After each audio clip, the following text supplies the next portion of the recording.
Bonsoir Narima. Bonsoir Estelle. Mesdames et messieurs, bonsoir et merci de nous rejoindre pour cette tranche d'information de 16h sur Télé Tchad.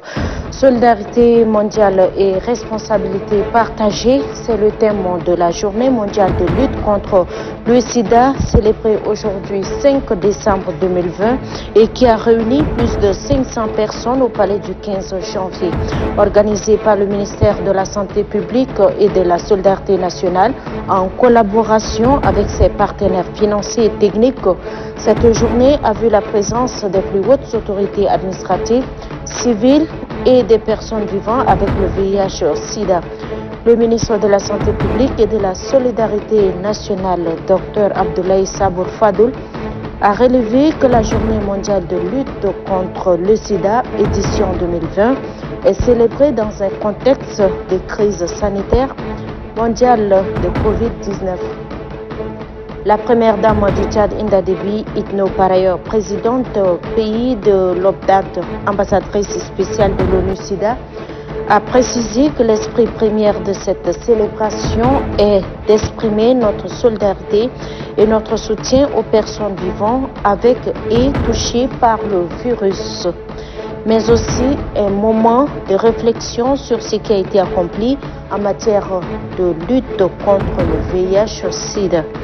La première dame du Tchad, Inda Déby Itno, ambassadrice spéciale de l'ONU-SIDA, a fait également un plaidoyer pour plus d'actions pour intensifier la lutte contre le VIH-Sida.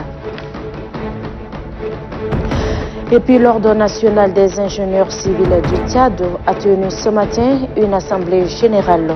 Les travaux de cette assemblée générale sont présidés par le ministre de l'Aménagement du territoire, du développement, de l'habitat et de l'urbanisme. Les membres donc de cette organisation vont, durant ces assises, se pencher sur les textes de base de leur organisation. Il faut signaler que l'Ordre national des ingénieurs civils du Tchad a pour objectif de veiller au respect des normes dans le domaine de l'urbanisme. D'une assemblée générale à une autre tenue hier soir à Djamena, l'assemblée générale extraordinaire de l'association d'encadrement des enfants des militaires, anciens combattants et victimes de guerre a eu lieu. C'est le lieu pour les membres de se pencher sur la situation des enfants orphelins issus de pères militaires. Cette association a pour objectif l'appui psychosocial, sanitaire, éducatif et la formation professionnelle. Le coordonnateur national de l'association Israël Reunoudji Victor et son secrétaire général chargé des projets Céleste Ndjekwanouji Barthélemy plaident pour une attention particulière à ces enfants. Ils encouragent le gouvernement et des forces vives à une synergie, leur action pour un Tchad uni et prospère. Enfin, le secrétaire général du mouvement patriotique du Salut, Mamad Zenbada, a présidé hier soir dans un hôtel de la place la cérémonie officielle de clôture de plus de 200 représentants des partis politiques au Tchad.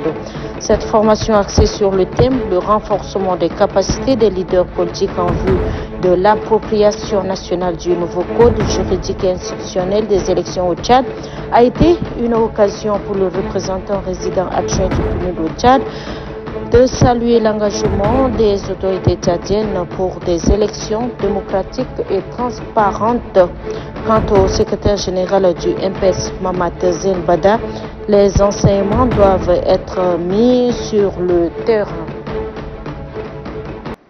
Et c'est tout pour cette tranche en français. Tout de suite, vous allez suivre le flash en arabe littéraire avec ma consoeur Narima.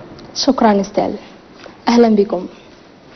احتفل صباح اليوم بقصر 15 من يناير باليوم العالمي لمرض السيداء تحت الرعاية السامية لسيدة البلاد الأولى هند ديفيد لو رئيسة مؤسسة السيدات الأول الإفريقية لمكافحة مرض السيداء.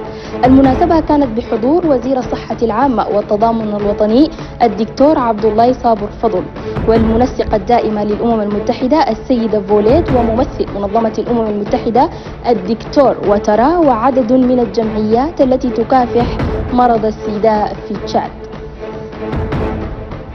شهد اليوم فندق راديسون بلو فعاليات الجمعية العمومية للنظام الوطني للمهندسين المدنيين في تشاد، وذلك تحت الرعاية السامية لوزيرة استصلاح الأراضي وتنمية السكن والتمدن، حيث حضر المناسبة عدد من أعضاء الحكومة فضلا عن أعضاء النظام.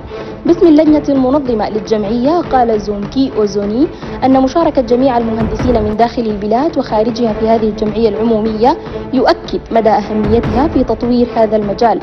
أما وزيرة استصلاح الأراضي والتمدن والسكن أمينة إحيمر تورنا فقد أشادت بتنظيم هذه الجمعية العمومية للنظام هذا، وسيتم انتخاب مكتب جديد للنظام في نهاية أعمال الجمعية العمومية.